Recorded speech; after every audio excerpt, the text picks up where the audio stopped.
گزشتہ جمعہ آپ سے ہماری جو گفتگو رہی وہ خوف خدا سے متعلق تھی، اور امید ہے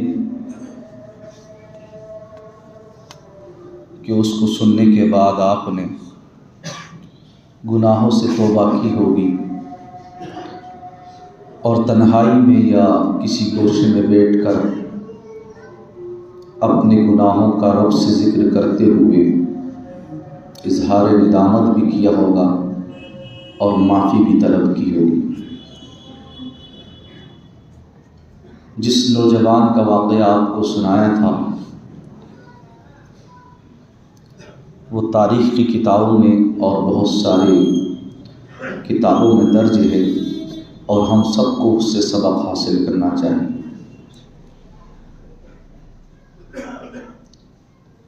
آج کی گفتگو بھی کچھ اسی تعلق سے ہے، اور وہ یہ ہے کہ اس نوجوان میں جو خوف خدا اتنا تھا کہ وہ گناہ نہیں کیا اور اس کی روح پرواز کر گئی، اور حضرت عمر رضی اللہ تعالی عنہ کا اس کے والد کے پاس جانا اور پوچھنا کہ کیا ہوا۔ کہا انتقال رات ہو گیا، تو حضرت عمر نے کہا مجھے پہلے کیوں نہیں بتایا؟ کہا رات کا وقت تھا۔ واقعہ یاد ہے جو بتایا تھا جمعہ، اسی سے شروع کر رہا ہوں۔ کہا رات کا وقت تھا اس لیے نہیں بتایا، کہ صبح بتا دیں۔ تو حضرت عمر نے کہا مجھے اس نوجوان کی قبر پر لے جائیں۔ تو حضرت عمر جب اس نوجوان کی قبر پر پہنچے جو اپنے گناہوں سے بہت ڈرنے والا تھا، جبکہ گناہ کرتا ہی نہیں تھا، وہ عورت نے اسے دعوت دی، لڑکی نے اسے بلایا، تب بھی اس نے گناہ نہیں کیا، لیکن خوف ایسا طاری تھا کہ اس کی روح پرواز گئی۔ تو حضرت عمر جب قبرستان پہنچے تو اس کی قبر پر کھڑے ہو کر آپ نے جو آیت پڑھی تھی وَلِمَنْ خَافَ مَقَامَ رَبِّهِ جَنَّتَانِ، تو حضرت عمر نے کہا جو اللہ کا خوف رکھنے والے ہیں ان کے لیے پروردگار عالم نے 2 جنتوں کا اعلان فرمایا۔ تو قبر سے ریپیٹ، یعنی قبر سے جو ہے فوراً رد عمل، فوراً جواب ملا، اے خلیفہ یا امیر المومنین، اللہ نے مجھے 2 جنتیں عطا فرمائی۔ تو یہ تو واقعہ سنایا تھا میں نے آپ کو، تھوڑا سا اشارہ کر دیا، لیکن حقیقت یہ ہے کہ خوف خدا کی بے شمار فضیلتیں ہیں، بے شمار فضیلتیں حدیث پاک میں آتی ہیں، اور جب تک بندے کے اندر یہ خوف خدا نہیں ہوگا، یاد رکھو بندے کی کسی بھی عبادت میں وہ حس اور وہ لذت نہیں آ سکتی جو خوف خدا رکھنے والے کی عبادت میں ہوتی ہے۔ ہوتا کیا ہے دراصل ہم سب کہیں نہ کہیں صرف خالی اپنی خواہشات کی پیروی کرتے ہیں۔ میں نے آیت بھی پڑھی ہے سورہ نازعات کی، اللہ فرماتا ہے، اس کا ترجمہ پہلے سنیں۔ اللہ فرماتا فَأَمَّا مَن طَغَىٰ وَآثَرَ الْحَيَاةَ الدُّنْيَا، اور وہ لوگ جو نافرمان ہیں، سرکشی کرنے والے، یعنی ہم جیسے لوگ، ہم روزانہ اللہ کی نافرمانی کرتے ہیں، دن میں کئی مرتبہ کرتے ہیں، میں ہوں یا آپ ہوں۔ فرمایا فَأَمَّا مَن طَغَىٰ، جو اللہ کی نافرمانی کرنے والے ہیں، وَآثَرَ الْحَيَاةَ الدُّنْيَا، اور دنیاوی زندگی جو ہے پسند کرنے والے ہیں، یہ مال، یہ دولت، یہ دنیاوی لذتیں، اس میں ہی مگن ہے اپنے، اس کا بہت سارے مفہوم ہے۔ وَآثَرَ الْحَيَاةَ الدُّنْيَا، اور وہ اس زندگی کو بڑا اچھا سمجھتے ہیں۔ اللہ نے مجھے بہترین پیسے دیے ہیں تو بھائی میرے پاس اچھا کپڑا ہے، آپ سوچ سکتے ہیں۔ فرمایا وَآثَرَ الْحَيَاةَ، اللہ کی نافرمانی کرنے والے اور دنیاوی زندگی، یعنی دنیاوی زندگی کی محبت، مال و دولت ایسی حاوی ہے کہ وہ اسی میں ڈوبا ہوا ہے۔ فرمایا فَإِنَّ الْجَحِيمَ هِيَ الْمَأْوَىٰ، اللہ نے ان سب کا ٹھکانہ جہنم بنا دیا۔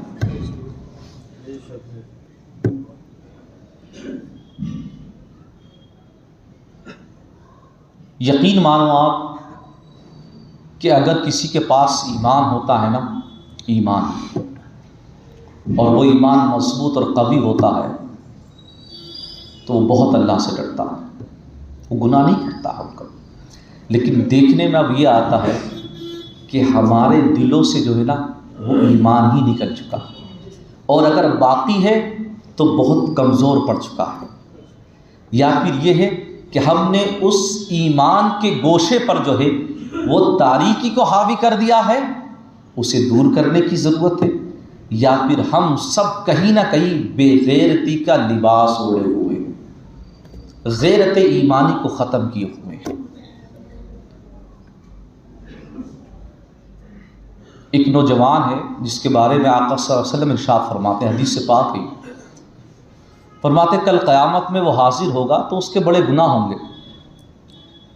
اب جب گناہ اس کے ہوں گے تو جہنم میں جانے سے قبل ایک میزان اللہ نے بنائی ہے، اس پر آپ لوگوں کے ہم سب کے نامہ اعمال تولے جائیں گے کہ کس کی نیکیاں زیادہ ہیں، کس کے گناہ زیادہ ہیں۔ آقا صلی اللہ علیہ وسلم فرماتے ہیں کہ جب تولے جائیں گے تو اس کے گناہ زیادہ ہیں۔ آپ یقین مانیے، اگر آپ کو پتہ چل جائے کہ آپ کے گناہ اور نیکیاں تولی جا رہی ہیں اور نیکیوں کا پلہ نیچے رہے گا اور گناہوں کا پلہ اوپر رہے، تو اس کا مطلب یہ نہیں کہ نیکیاں زیادہ، کیونکہ وہاں مطلب یہ ہے کہ گناہ زیادہ۔ کیوں؟ کیونکہ وہاں 18,000 عالم جو جمع ہوگا وہ سارے کے سارے دیکھیں گے کہ اس بندے کے گناہ یہ، جبکہ دنیا کا اصول یہ ہے کہ ہر بھاری چیز نیچے جاتی ہے، وزنی چیز نیچے جاتی ہے۔ ابھی آپ لوگوں کے سامنے اگر کھڑے ہو کر کہا جائے فلاں بندے کے اتنے گناہ ہیں تو کتنی شرمساری اور شرمندگی ہو، آپ خود سوچیے۔ اور وہاں تو سارے لوگ دیکھیں گے، اچھا مولانا فیضان، ارے یہ تو بڑے گناہ کرتے تھے، بڑے نیک آدمی تھے، تو بڑی نمازیں پڑھاتے تھے، بڑی نماز پڑھتے تھے۔ میں اپنی مثال دے سکتا ہوں، آپ کل وہاں سب کے دکھائی دے گی، لیکن یقین والا آقا فرماتے ہیں سنو، اس نوجوان جو قیامت میں حاضر ہوا اس کے گناہ دکھا دیے گئے، گناہ زیادہ ہیں، اس کے اعلان ہو گیا جہنم میں ڈال دیا جائے، کیونکہ اصول یہ ہے کہ جس کے گناہ زیادہ اس کے لیے جہنم، جس کی نیکیاں زیادہ اس کے لیے جنت۔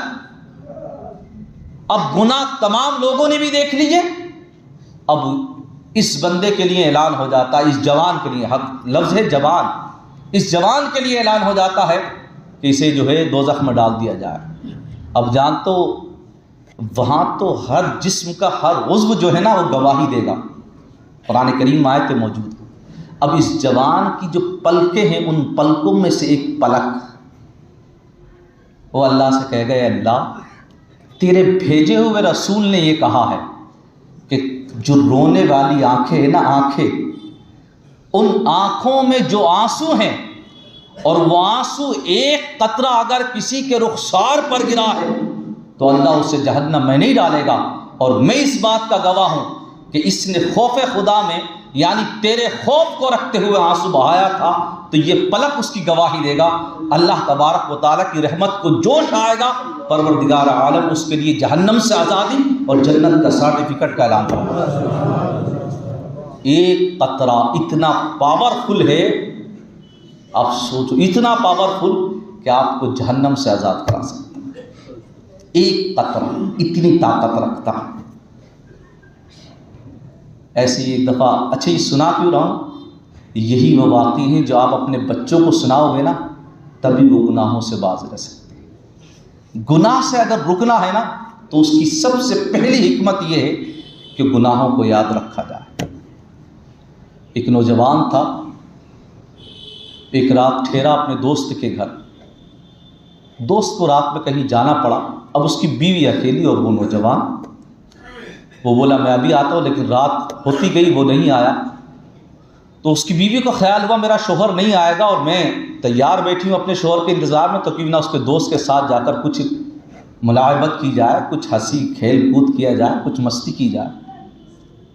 اب یہ عورت پہنچتی ہے اس کے پاس تو جانتے یہ نوجوان کتنا عابد اور زاہد ہوتا ہے، یہ جب دیکھتا ہے کہ یہ عورت رات میں میرے پاس آ رہی ہے اور شمع جل رہی ہے تو اپنا ہاتھ شمع پہ رکھ دیتا ہے، جب ہاتھ جلنے لگتا ہے تو پیچھے کھینچتا ہے، پھر کہتا سوچ یہ دنیا بھی تھوڑی سی آگ ہے، تھوڑے سے ہاتھ پہ لگ رہی ہے، اگر تو نے گناہ کر لیا تو جہنم تو وہ ہے جو کئی ہزار سال سے جل رہی ہے۔ یہ ہے وہ ترکیبیں جو تمہیں گناہوں سے روکیں گی۔ اور اس خوف خدا کو رکھنے کی سب سے بڑی طاقت ایک اور بتاتا ہوں کہ وہ تو بشارت ہے جنتیں دو ملیں گی، لیکن ایک اور طاقت بتاتا ہوں کیونکہ ان آنسوؤں کی قیمت بہت ہے. ہم کہتے ہیں نا بڑی قیمت ہوتی ہے ان آنسوؤں کی، لیکن یہ آنسو ہم بہاتے نہیں ہیں. ہم جب خود کو نقصان پہنچ رہا ہوگا تو بہائیں گے، لیکن یہ آنسو اگر اللہ کے حضور بہائے جائیں تو ان کی سب سے بڑی طاقت تو یہ ہے کہ اگر انسان باوضو ہے تو وضو نہیں ٹوٹتا، انسان نماز میں ہے تو اللہ سے قرب اور بڑھ جاتا ہے. اور آگے چلو آقا فرماتے ہیں، حدیث پاک ہے کہ جب کل قیامت میں لوگ جہنم کے پاس سے گزر رہے ہوں گے، جنت کی طرف جانے کا جو راستہ ہے وہ جہنم سے ہو کر گیا ہے، جسے ہم پل صراط کہتے ہیں. فرماتے جتنا قریب ہوں گے جہنم کی آگ اتنی قریب ہوتی چلی جائے گی، اور ایسا لگے گا کہ سب کو اپنی چپیٹ میں لے لے گی یہ. اور لوگ اس وقت اس آگ سے یہ کہیں گے، اب دیکھیے جنت میں جا رہے ہیں لیکن جہنم کی آگ قریب ہے، اس کی لپٹیں بہت تیز ہیں. آقا فرماتے ایسا لگے گا اپنی چپیٹ میں لے لے گی. ہر شخص کہے گا تجھے نمازوں کا صدقہ، کوئی کہے گا تجھے زکوٰۃ کا صدقہ، تمام عبادات کے صدقے دے دیے جائیں گے، مگر وہ جہنم کی آگ قریب ہوتی چلی جائے گی اور اس کی ہولناکی جو ہے بہت تیز ہو جائے گی. پھر جبریل امی آئیں گے اور کہیں گے یا رسول اللہ یہ جو پیالہ میرے ہاتھ میں ہے اس میں جو پانی ہے نا، پانی اس کے چند قطرے جو ہے آگ پر ڈال، ٹھنڈی ہو جائے گی. آہا، اعلیٰ حضرت فرماتے اللہ کیا جہنم اب بھی نہ سرد ہوگا، رو رو کے مصطفیٰ نے دریا بہا دیے ہیں. قربان جاؤ اس وقت آقا دو جہاں صلی اللہ علیہ وسلم جب وہ پیالے سے قطرے لیں گے اور آگ پر مانیں گے. روایت ماتا امام غزالی نے مکاشفۃ القلوب میں اس واقعے کو لکھا ہے کہ جہنم کی آگ سرد پڑ جائے گی، ٹھنڈی ہو جائے گی، بیک ہو جائے گی، واپس ہو جائے گی. لیکن پھر حضور اکرم جبریل سے پوچھیں گے جبریل اس پیالے میں پانی کون سا تھا، اس میں کون سی پاور اور طاقت رکھی گئی؟ تو جبریل کہیں گے یا رسول اللہ جو لوگ خوف خدا میں آنسو بہانے والے ہیں ان آنسوؤں کو اس پیالے میں جمع کیا گیا ہے، اور آج ان آنسوؤں کی طاقت یہ ہے کہ اس نے دوزخ کی آگ کو بھی ٹھنڈا کر دیا. اب دیکھیے یہ ہے طاقت خوف خدا میں بہنے والے آنسو کی. لیکن ہم لوگ جو ہیں بالکل اللہ کا ڈر اپنے دل سے نکالے ہوئے ہیں. اب دیکھیے اس کے 3 طریقے ہیں. اب گفتگو کا دوسرا رخ، سب سے پہلا تو یہ کہ جب خوف خدا کی بات کی جاتی ہے، اور بلکہ ہمارے جو بزرگ رہے ہیں ہمیشہ سے یہ درس دیتے رہے ہیں اکابرین، کہ جو بھی مجلس ہو اس میں خوف خدا ضرور ہو، اس میں جو ہے لوگوں کو اللہ تبارک و تعالیٰ کے عذاب کا بیان سنانا چاہیے، فکر آخرت مبتلا رکھنا چاہیے. صرف جنت کی بشارتیں نہ سنائی جائیں، صرف نبی کریم کی شفاعت پہ چھوڑ نہ دیا جائے، بلکہ یہ بھی کہا جائے جہاں اللہ رحمان اور رحیم ہے تو اس نے قرآن میں جبار اور قہار ہونے کا بھی ذکر فرمایا. اب ایک دوسرا رخ وہ یہ ہے کہ جب ہم بات اس چیز کی کرتے ہیں خوف خدا کی، تو انسان اپنے گناہوں پر دیکھتے ہوئے مایوس ہونے لگتا، سوچتا ہے ہم نے تو بڑے گناہ کیے، اب کیا کیا جائے، میرے تو ایسے ایسے گناہ ہیں، ایسے ایسے کانڈ ہیں کہ کل قیامت میں کھلنے والے ہیں. اب کیسے کیسے آپ جانتے ہیں، بتائیے کون سا گناہ آپ نہیں کرتے ہیں؟ وہ گناہ جن گناہوں کی وجہ سے اللہ نے زمین پر عذاب بھیج دیا، وہ سارے گناہ امت محمدیہ کر رہی ہے. لیکن رب نے فرمایا عذاب ہم اس لیے نہیں بھیج رہے وما کان اللہ لیعذبهم وانت فیہم، کہ نبی کریم کو ہم نے زمین پر بھیج دیا ہے اس لیے اب زمین پر عذاب نہیں آ رہا ہے، ورنہ تمہارے گناہ تو ایسے کہ تم پر پھر سے عذاب بھیج دیا جائے. وہ تو رسول کریم اس زمین پر جو ہے جسد انور کے ساتھ موجود ہے، آج اپنی قبر انور میں آرام فرما رہے ہیں. ورنہ یقین مانو عذاب تو پھر، اور یہ عذاب ہی ہے. آپ دیکھیے کہ مسلمانوں پر ایک تنزلی چھائی ہوئی ہے، پسماندگی کا شکار ہے. اب سنیے آگے، جب بات اس کی جاتی ہے تو انسان نا امیدی کی طرف جاتا ہے، اور یہ کفر ہے اور یہ بہت ہی غلط ٹریک ہے.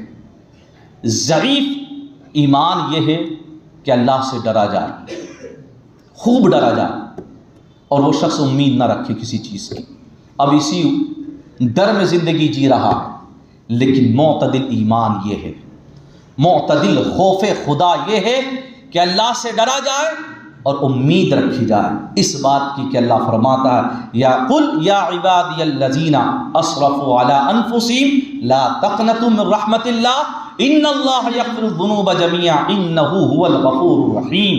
اللہ کی رحمت سے نا امید مت ہو اگرچہ تم گناہ کر چکے ہو کتنے بھی، مگر یہ حکم ہے تمہیں کہ تم نے جتنے بھی گناہ کیے ہیں بس ان گناہوں پہ وَأَنِيبُوا إِلَىٰ رَبِّكُمْ وَأَسْلِمُوا لَهُ فَأَمَّا مَن تَابَ، فرمایا ہر جگہ قرآن میں وَتُوبُوا إِلَى اللَّهِ جَمِيعًا، بس توبہ کرو اللہ کی بارگاہ میں، رجوع کرو۔ پھر فرمایا إِنَّ اللَّهَ يَغْفِرُ الذُّنُوبَ جَمِيعًا، اللہ سارے گناہ بخش دے گا۔ یعنی امید بھی اسی سے رکھو اور خوف خدا بھی اسی کا رکھو، اسی کے ساتھ زندگی گزارو۔ یہی اصل مومن کی زندگی ہے۔ مومن کی زندگی امید اور بیم کے درمیان رہتی ہے کہ خوف خدا بھی رہتا ہے کہ اس کی پکڑ بڑی سخت ہے اس کی، اور یہ امید بھی رہتی ہے کہ گناہ تو کیا ہے تو معاف بھی تو وہی کرنے والا ہے، چلو اس سے معافی بھی مانگ لی جائے۔ لیکن معافی ایسی نہ ہو استغفر اللہ اللہ اللہ توبہ بڑی بری بات کہتی میں نے یاری بات، چلو آگے چلے گئے۔ یہ کوئی توبہ تھوڑی ہو رہی، کان پکڑ لی ادھر سے اور توبہ کہہ دیا اور استغفر اللہ ایسی آسان سے پڑھا اور چلتے بنے۔ زبان سے کہنے کا مطلب یہ نہیں ہوتا ہے، بلکہ زبان کا اصل مقصد ہوتا ہے جو بات دل پہ گزری ہے وہ زبان سے ظاہر، جو بات دل پہ گزری ہے۔ یہ بالکل ایسا ہی ہے کہ دیکھیے جب آپ چھری لیتے ہیں اور کوئی پھل یا کوئی سبزی کاٹتے ہیں تو آپ کے دل میں ایک ڈر ہوتا ہے۔ اس ڈر اس دل میں اسی جگہ پہ رکھنا جو آپ بتا رہا ہوں۔ ڈر کیا ہوتا ہے کہ اگر چھری صحیح سے نہیں چلائی تو میرا ہاتھ بھی کٹ سکتا ہے، یہ خوف ہوتا ہے۔ اسی چیز کا نام خوف ہے۔ زندگی بسر کر رہے ہو، بسر کرو، اللہ نے بہت نعمتیں رکھی ہیں، اس کا لطف اٹھاؤ۔ اور سب سے بڑی نعمت اللہ کی یہ ہے کہ اللہ نے تمہیں ایک عورت ایسی عطا فرمائی ہے جو تمہارے لیے سکون اور راحت بنائی گئی ہے، آپ اس سے فائدہ اٹھاؤ، لیکن نکاح کے ذریعے۔ آپ کو اللہ نے اولاد عطا فرمائی ہے جو حسن و جمال کی ہے، آپ اس اولاد سے فائدہ اٹھاؤ، آپ خوب سماج میں رہو، کوئی دقت نہیں ہے، مگر اس خوف کے ساتھ کہ جب پھل یا سبزی کاٹتے ہوتے ہو چونکہ اس سے لذت ملنے والی ہے، راحت ملنے والی ہے، لیکن ایک خوف بھی ہوتا کہ اگر کیئرفلی نہیں چلائی تو پھر میری انگلی بھی کٹ سکتی ہے۔ بس اسی خوف کے ساتھ زندگی گزارو۔ اگر یہ خوف ہے دل کے اندر تو سمجھ لو پھر آپ معتدل خوف خدا رکھنے والے ہیں۔ ایک خوف خدا یہ ہے کہ انسان کا نا امید ہو جانا، یہ تو کفر ہے۔ پھر انسان اگر نا امید ہو جائے گا تو پھر کسی کام کا نہیں ہے۔ خوف خدا کا درس اس لیے دیا جاتا ہے تاکہ آپ امید بھی رکھیں اور خوف خدا بھی رکھیں ساتھ ہی ساتھ۔ اسی طریقے سے خوف خدا رکھنے سے متعلق حضور فقی ابو اللیث سمرقندی رحمۃ اللہ تعالیٰ علیہ فرماتے ہیں کہ دیکھو اگر کسی کا پتہ کرنا ہو کہ اس کے دل میں خوف خدا ہے یا نہیں ہے تو اس کے اندر یہ 4-5 کوالٹیز دیکھو۔ اگر پتہ ہے کہ اس بندے میں خوف خدا ہے تو اس کی زبان اچھی ہوگی، نرمی سے باتیں کرے گا سب سے، وہ متواضع تم اسے پاؤ گے، متکبر نہیں ہوگا، اس کی باتوں میں اس کی گفتگو میں غرور نہیں جھلکے گا۔ یہ فقی ابو اللیث سمرقندی نے اپنی کتاب فقی تنبیہ الغافلین میں لکھا۔ فرماتے پہلی چیز کیا ہے؟ زبان ہے اس کی، اس سے پتہ چلے گا کہ اس میں خوف خدا ہے یا نہیں۔ ہم اپنی زبانیں دیکھ لیں، اپنے بچوں کی دیکھ لیں کہ کس طریقے سے ہم جو ہے چھوٹوں کے اوپر بڑبڑا رہے ہوتے ہیں، بڑا کوئی آ جائے تو سیدھے ہاتھ باندھ کے ایسے کھڑے ہوتے ہیں جیسے نماز میں کھڑے ہیں، اور چھوٹے کے اوپر ایسے چیخ رہے ہوتے ہیں بس پوچھو مت۔ آپ دو جہاں صلی اللہ علیہ وسلم کی زندگی کو اٹھا کر دیکھو کہ آپ بچوں کے ساتھ کس نرمی سے پیش آتے ہیں اور آپ اپنے ہم عمروں کے ساتھ کیسے پیش آتے ہیں، اور آپ سے جو عمر میں بڑے رہے ہیں آپ ان کے ساتھ کس طریقے سے پیش آتے ہیں۔ تو زندگی کا یہ حسین چیپٹر اگر آپ کو دیکھنا ہو کسی بندے کے اندر کہ خوف خدا ہے یا نہیں ہے تو پہلی چیز کیا ہے کہ اس کے اندر یہ دیکھا جائے کہ اس کی زبان کیسی ہے، اور دوسری اہم چیز اگر خوف خدا کی دیکھنی ہے تو وہ یہ ہے کہ اس کے شکم کے بارے میں دیکھا جائے، یعنی اس کا کھانا پینا دیکھا جائے، حلال ہے، طیب ہے، طاہر ہے یا حرام ہے، سود خور ہے۔ اگر وہ بندہ جو ہے حلال و حرام کی تمیز نہیں رکھتا ہے تو یاد رکھو پھر خوف خدا کو نہیں رکھتا ہے۔ اور جس پیٹ کے اندر حرام غذا ہوتی ہے تو اس کی تو عبادت بھی قبول نہیں کی جاتی ہے، اس کی دعائیں بھی قبول نہیں کی جاتی ہیں، اور یہاں تک کہ اللہ کے نبی فرماتے ہیں یہ پیٹ نہیں بھرے گا اس کا، دنیا کی کتنی نعمتیں اسے مل جائیں، کیونکہ وہ حرام طریقوں کو آزمائے ہوئے، حرام طریقوں سے وہ حاصل کر رہا ہے، اس کا پیٹ نہیں بھرے گا۔ آقا فرماتے مگر مٹی اور جہنم کی آگ اس کے پیٹ کو بھرے گی، جہنم کی آگ سے پھر یہ پیٹ بھرنے والا۔ تو دوسری چیز کیا ہے؟ پیٹ پر نظر۔ اور فرماتے فقی ابو اللیث سمرقندی تیسری علامت یعنی تیسری چیز جو ہے بتائے گی کہ اس بندے میں خوف خدا ہے یا نہیں، وہ ہے آنکھوں کی حفاظت۔ وہ بندہ کتنی اپنی آنکھوں کی حفاظت کرتا ہے۔ اگر وہ آنکھیں جو ہے آپ دیکھ لیے آنکھوں کی حفاظت کے لیے کیا معاملے ہیں، ہمارے نوجوان کیسے آنکھیں لڑا رہے ہیں، ٹھیک ہے، آپ سمجھ سکتے ہیں۔ اس سے متعلق میں نے پچھلے جمعے بھی آپ کو کچھ اشارے دیے تھے۔ تو اپنی آنکھوں کی حفاظت کی جائے، حرام چیزوں پر نظر نہ ڈالی جائے، اور جو حلال چیزیں ہیں ان پر نظر ڈالی جائے۔ اور آنکھوں کی حفاظت کا اہم چیز یہ ہوتی ہے کہ جب بندہ اپنے دل میں یہ ارادہ کرتا ہے کہ مجھے اس عورت سے محبت کرنی ہے، اس عورت کے ساتھ زنا کرنا ہے، غلط طریقے کی جو باتیں ہیں وہ دل میں جب پیدا ہوتی ہیں تو یاد رکھو اس کی آنکھوں میں زنا کے اثرات پیدا ہونے لگتے ہیں۔ پھر گھر سے کیا، ہر جگہ سے جو ہے برکت اٹھنے لگتی ہے اور بے برکتی جو ہے جگہ پانے لگتی ہے۔ فرماتے ہیں اگر چوتھی کوئی چیز ہے دیکھنا ہے کہ اس کے اندر خوف خدا ہے یا نہیں ہے اور کتنے لیول کا خوف خدا ہے، تو فرماتے ہیں اس کے ہاتھ کی طرف نظر کی جائے۔ یہ ہاتھ کسی پر ظلم کے لیے اٹھے ہیں یا یہ ہاتھ اللہ کی فرما برداری میں اٹھے ہیں، ان پر غور و فکر کیا جائے۔ پھر اس کے بعد فرماتے ہیں اس کے قدموں پر دیکھا جائے، یہ قدم مسجد کی طرف جاتے ہیں یا سینما ہال کی طرف جاتے ہیں۔ آج دیکھیے آپ ہمارے یہاں کے بچے جو ہیں کس طریقے سے جو ہے سینما ہال کو آباد کیے ہوئے ہیں، کیونکہ فلمیں جو ہیں ہمارے فیوریٹ ایکٹر کی لگی ہوئی ہیں، فیوریٹ ہیرو کی لگی ہوئی ہیں۔ ارے نادانو، تمہارے لیے سب سے فیوریٹ نبی کریم نہیں ہے کیا؟ ان سے زیادہ پرفیکٹ اور ان سے زیادہ خوبصورت، ان سے زیادہ فیوریٹ اللہ نے دنیا میں کوئی بنایا نہیں، کیونکہ وہ صرف انسانیت کے لیے فیوریٹ نہیں ہے، وہ اللہ نے بھی اپنے لیے محبوب بنایا۔ وہ تو اللہ کا بھی محبوب ہے، وہ اللہ کا بھی پسندیدہ ہے، اس لیے اس کا نام مصطفیٰ اور مجتبیٰ رکھا گیا۔ اللہ نے نام ہی مصطفیٰ مجتبیٰ رکھ دیا۔ مصطفیٰ کا مطلب یہ ہوتا کہ سب سے پسندیدہ، چنا ہوا، بالکل چنندہ، سارے لوگوں میں سلیکٹڈ، بالکل الگ ذات کا نام جو ہے محمد مصطفیٰ صلی اللہ علیہ وسلم ہے۔ تو سب سے حسین اور سب سے خوبصورت جو ہیں وہ تو ہمارے نبی ہیں جو اللہ تبارک و تعالیٰ کے پسندیدہ ہیں۔ تو کیوں نہ ان کی زندگی کو اپنایا جائے اور ان کی زندگی پر نظر ڈالی جائے۔ یہ جو زندگی ہے یہ سب ریل والی جو زندگی ہے یہ کوئی زندگی نہیں ہے، اور ان کی جو ریئل لائف ہوتی ہے وہ ہم سب جانتے ہیں کہ ان کی ریئل لائف میں کس طریقے سے ظلم و تشدد ہے۔